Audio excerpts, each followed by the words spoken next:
Hello, Reject Nation. It's Greg Alba here. And I'm John. So it's December 10th. Still don't have access to the channel, but plenty of things have dropped. Oh, yeah. Nothing like being behind. Nothing like being behind when you've got no choice but to be behind. Ready Player One trailer dropped today. We gotta check it out. Oh, yeah. And we'll decide later where we're putting this video up right now. Just want to say a quick thank you to the Real Rejects video sponsor, Stardust. We're uploading regularly there right now, so follow us there. Download the link and follow us first. And today's Patient of the Day shout's going to go out to Adelia Chamberlain. Excited to shout you out, my dear. Anyway, let's watch this trailer first. My name's Wade Watts. My dad picked that name because it sounded like a superhero's alter ego, like Peter Parker or Bruce Banner. But he died when I was a kid. My mom too. He's buff. And I ended up here. Sitting here in my tiny corner of nowhere. There's nowhere left to go. Nowhere. Except the Oasis. Man, I gotta read this book. Yeah, wow. Whole virtual universe.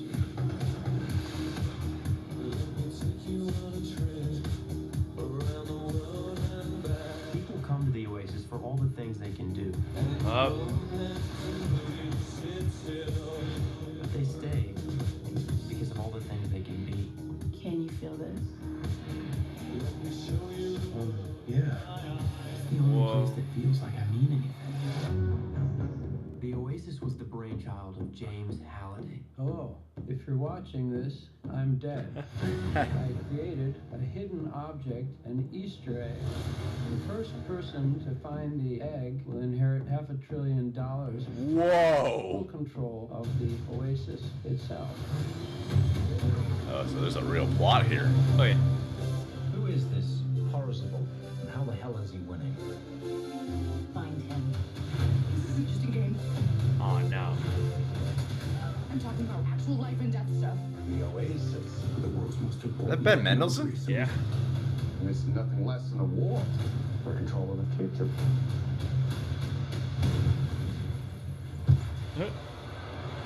Welcome to the rebellion. Wait. K-Cog. This Star Wars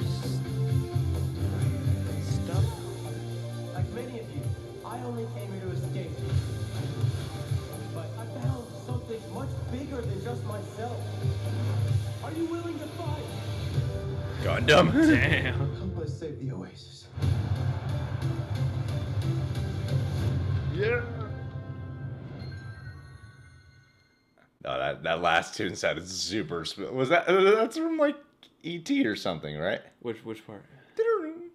Oh, yeah. Is You that might be E.T.? right. It's a familiar sound from somewhere. It's one Spielberg movie. Maybe that's just his sound, you know, like when you turn on your computer and it makes like a 5-note sound. That's just the Spielberg sound. I mean, the movie looks really cool. It looks really enticing in a lot of ways. It looks like a really cool adventure flick. In a day and age where CGI seems to be talked about more when it's bad than as opposed to when it's good. This is that movie that can get away with whatever CGI is, specifically because it's a video game. Yeah, it's them locking into a virtual reality world. Now, I don't know how much people will be able to get on board for that. Do they really want to sit through a half real life, half animated movie? Because it seems like that's really what it'll be. I feel like it's going to be split between this is real life. Because I feel like anytime they're in the virtual reality world, whatever the CGI is, we're going to be on board with it because it's a virtual reality world. The times where I think That's a good conceit. Question the CGI will be when it's in the real world, then you have CGI background stuff going on. I believe that, for sure. That's a good call. Yeah, I mean, this definitely looks thrilling. I almost feel like now it's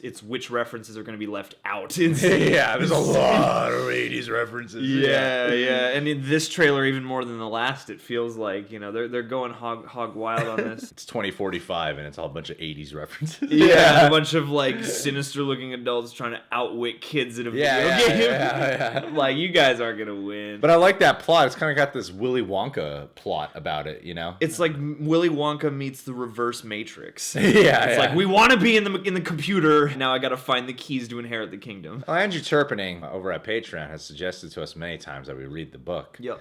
And I want to read the book. At the same time, though, Spielberg's known for kind of just straying away from the book and doing his own thing when it comes to adaptations. Other than reading the book because it's a great book, I would only read it to prep myself for the movie. That would be a decent topic of conversation, because especially with how beloved that book is, I'm sure that side-by-side comparisons are going to run wild. And I'm sure a lot of people will have that, because not every book that comes out of a movie, you know, it's hit or miss as to whether everyone's read it. But I feel like this one, a lot of people will have read. Yeah. And also, for movies based off books, when we get trailers that are all about spectacle, I can kind of deter me away, because that always gets... I know no book is popular because of big action sequences that are described in the book. They're popular because of the characters and the journey and the story, no matter whatever the book is. That's something the Ready Player One trailers haven't really given me enough of yet. I keep getting a lot of spectacle and how cool this world is, but I don't really care too much about the main guy. The story inside of it just looks like a story I've seen a lot of times. Yeah. You know, it's like, you got this main guy in an apocalyptic future, and he's just doing, whatever to get by, but eventually he's going to get wrapped up in some kind of shadowy corporate conspiracy. Evil corporate dudes. Ben Mendelsohn's Dude, it's Hunger Games, Maze Runner. It's a young adult novel. And this trailer, at least, isn't giving, and neither did the first one, give me much to really latch onto in terms of, story and character. But it's mostly Spielberg, though, so I feel like he'll have that. I doubt it'll only be that, especially if it's Spielberg. I'm interested to see what he brings to this part of the arena, because the last movie he directed was another book adaptation, but of like a children's classic, and now this is more of a, young adult, and also just anybody who cares even remotely about the 80s. So it is a different vibe and a different demo. I'm interested to see him do something so spectacle heavy again. Well, I'm excited for it. I mean, we're definitely going to be watching it the day it comes out. So we'll be there. We'll be there. Patron of the Day shout out to Adelia Chamberlain. Adelia has been a longtime follower of the channel. She is one of our most interactive patrons we've ever had. And Adelia is such a sweet, sweet lady. I mean, we've messaged each other back and forth on Patreon. The more I get to know her, the closer I feel to this woman. She's a brave soul, even though sometimes she doesn't feel the most confident in herself. I'm telling you guys, this woman is super intellectual. She's very articulate.